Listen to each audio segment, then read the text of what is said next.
Okay, this is going to be the review questions worked out. So we're starting off with this problem about hot water dripping through a coffee maker, and it gives us an interval, and it tells us it's a differentiable function. And when it's differentiable, that means it's also continuous.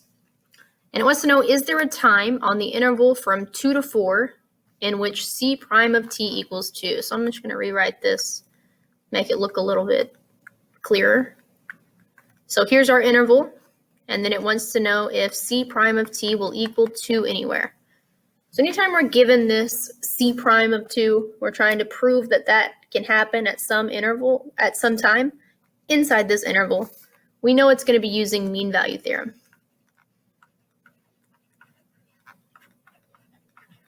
Because that's what that's all about.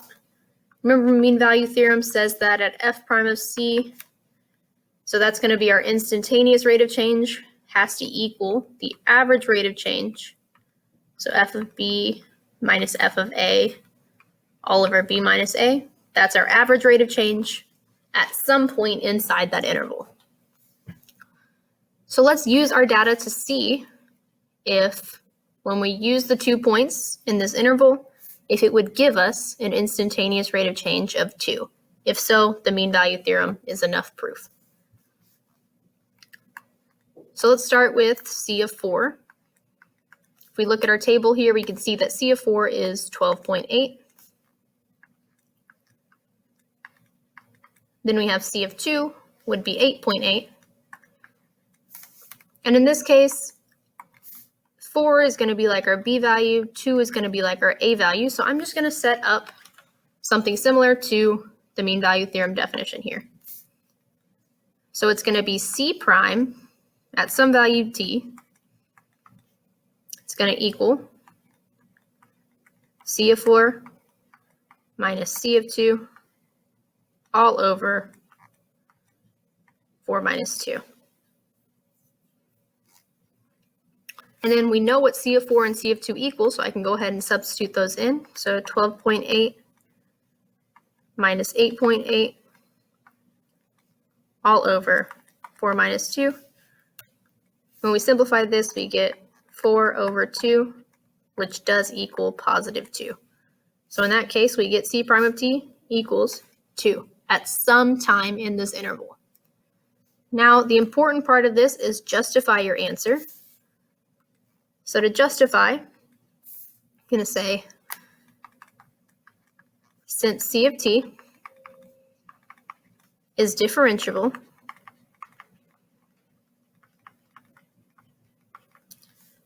and therefore continuous,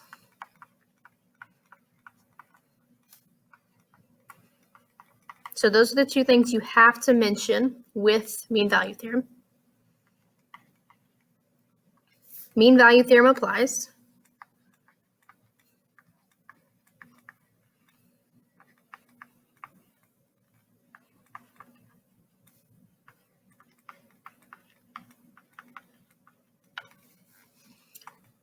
Therefore, there will be a t value. Whoops.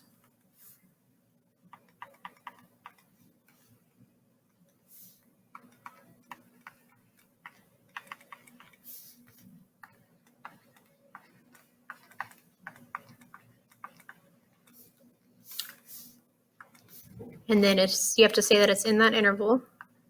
So such that 2 is less than or equal to t is less than or equal to 4. Such that c prime of t equals 2. And that's an explanation. So make sure you're saying it's differentiable and continuous. State the theorem you're using, so mean value theorem. And this work up here proves that c prime of t equals 2. All right, next one. So we have let f be a twice differentiable function. And we're given these 2 points. Let g be a function, g of x equals f times f prime x. So explain why there must be a c in this interval such that f prime of c equals -1. So again, this is an f prime of c. Just kind of looks hard to read. And this problem was from a FRQ, so this G part here is irrelevant for what it's asking us. So again, we're just going to be using mean value theorem. And in this case, it's going to be f prime of c is going to equal f of b minus f of a all over b minus a. And notice they give us all of our values here. So we can have 2 be our a value, 5 be the b value. So when we plug those in, we get f of 5 minus f of 2 all over 5 minus 2. And then it tells us that f of 5 equals 2, f of 2 equals 5, so 2 minus 5 all over 5 minus 2, which comes out to negative 3 over 3, which equals negative 1. So that right there, f prime of c equals negative 1. That's what we were trying to prove, but we have to explain why. So again, we're going to use the mean value theorem. So we know it's twice differentiable. That means since f is differentiable, you also have to mention that it's continuous.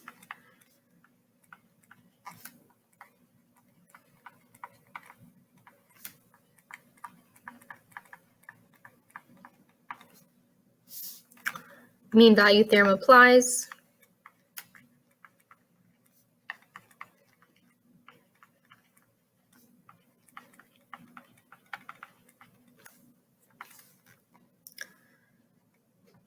There must be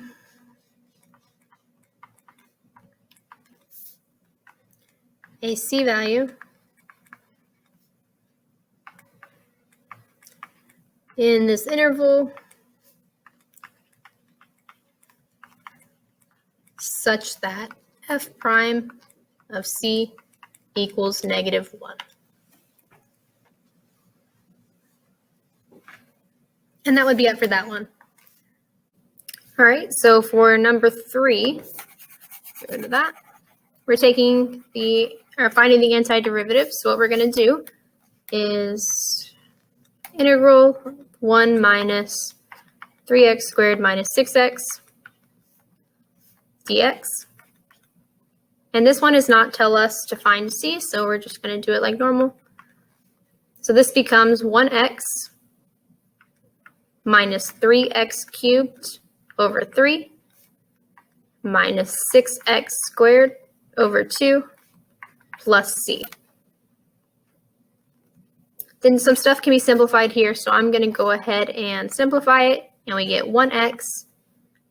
Negative 3 divided by 3 is just negative 1, so we get negative x cubed. Negative 6 divided by 2 is negative 3x squared plus c. So that would be our answer.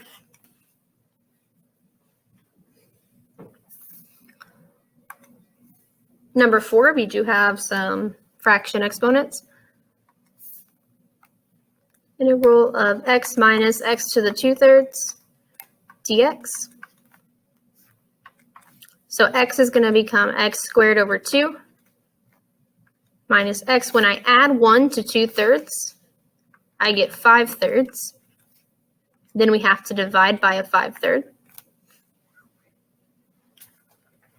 And then we can't leave it like that with the fraction on the bottom, so this would become, don't forget the plus c, x squared over 2 minus 3 x to the 5/3 over 5 plus c.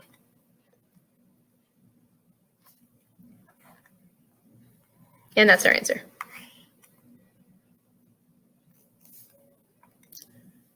Okay, 5. So we're finding the antiderivative, and we have 2 plus square root of 5 dx. Now notice none of this has variables. 2 plus square root of 5, that's just a constant. So really our answer here is pretty simple. We just keep that as a constant. And we have dx, so this will be an x plus c. So it's a constant. That means we don't have to break it up. We can just leave it as a constant. And that would be our answer.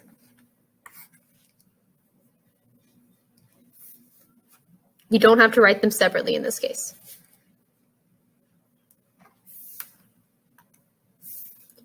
All right, on this one, I'm going to rewrite it as x squared times x to the 1/3. Notice these are not added together, so we can't do them both separately.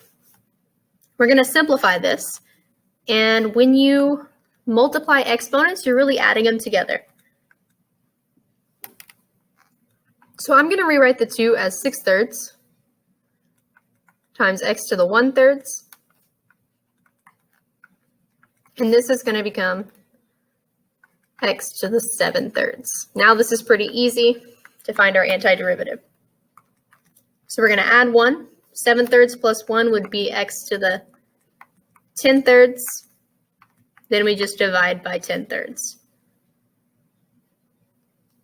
Don't leave it like this though. It becomes 3 x to the 10/3 over 10 plus c.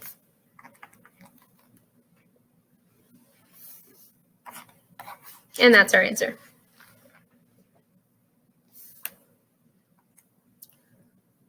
All right, 7. I'm going to rewrite this one to make it look a little bit better. So we're going to have the integral x plus 1 over x times x to the 1/4. So again, we are multiplying our exponents, which means we're going to add them. This is x to the 1, but I'm going to write it as 4 over 4. So this would become x plus 1 over x to the 5/4. I don't want to keep it on the bottom though, so I'm going to make it into a negative. So x plus x to the negative 5/4. Now this should be pretty easy to find the antiderivative. So the first part would just become x squared over 2. When I add 1 to negative 5 over 4, it becomes x to the negative 1 over 4. Divide by negative 1 over 4 plus c, but that's ugly, so let's go ahead and make this look a little bit better. So x squared over 2 minus 4. Then I'm going to move this negative exponent to the bottom, so over x to the 1/4 plus c. And that would be the answer for that one. 8, we need to find the particular solution. So notice it gives us this f of 0 equals 5. We're going to end up using that to find our c value. So we know that f of x is going to be the antiderivative of f prime of x. And we know f prime of x, so f of x equals antiderivative of 4x to the 3rd minus 3x squared plus x minus 3. So f of x would equal 4x to the 4th divided by 4 minus 3x cubed divided by 3 plus x squared divided by 2 minus 3x plus c. So if it didn't give us this initial condition here, we would have to, this would be our answer. But since it does, we're going to use this to figure out what our c value would be. I'm going to take this, notice f of x, that's going to be our 5. Then I'm going to replace all of the x's with a 0. So 4 times 0 to the 4th over 4 minus 3 times 0 cubed over 3 minus 3 times 0. Oops, I forgot the squared. Plus 0 squared over 2 minus 3 times 0 plus c. And notice all of these would end up being 0. So we really just get 5 equals c. Which means our final answer, I'm going to clean this up just a little bit. We get f of x equals 4's canceled, 3's cancel. So x to the 4th minus x cubed plus x squared over 2 minus 3x plus 5. And that would be our final answer.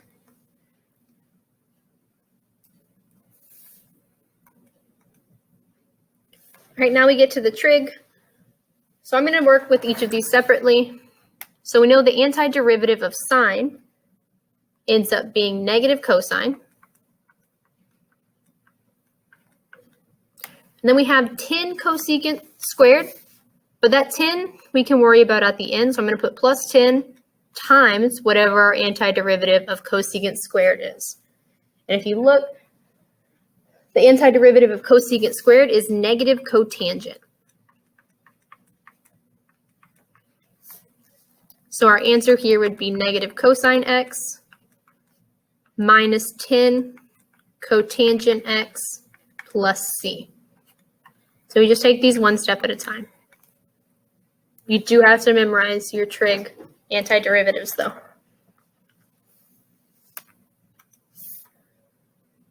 Okay, this one, same thing. We're going to take it one step at a time.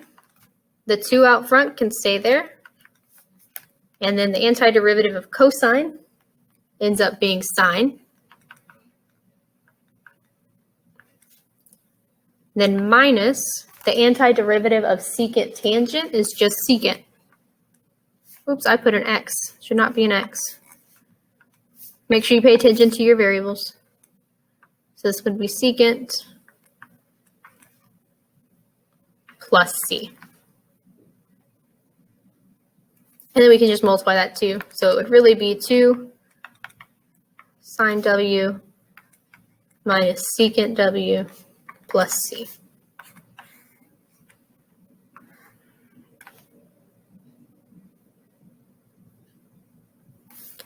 And our last one. So notice we have a cosecant multiplied by both of these. I'm going to go ahead and distribute that. So I get the antiderivative of 12 plus cosecant theta sine theta. And then cosecant times cosecant would just be cosecant squared theta. So we know the antiderivative of 12. We know the antiderivative of cosecant squared, but we don't know what cosecant sine would be. So I'm actually going to rewrite cosecant as 1 over sine.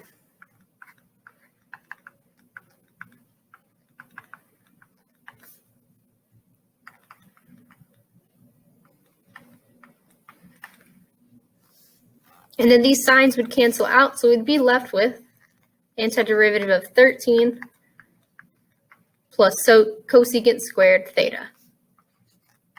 Sorry, I forgot all my d thetas. So then we end up with 13 theta. Then the antiderivative of cosecant squared would be negative cotangent theta plus c. And that would be our answer, which is the end of the review.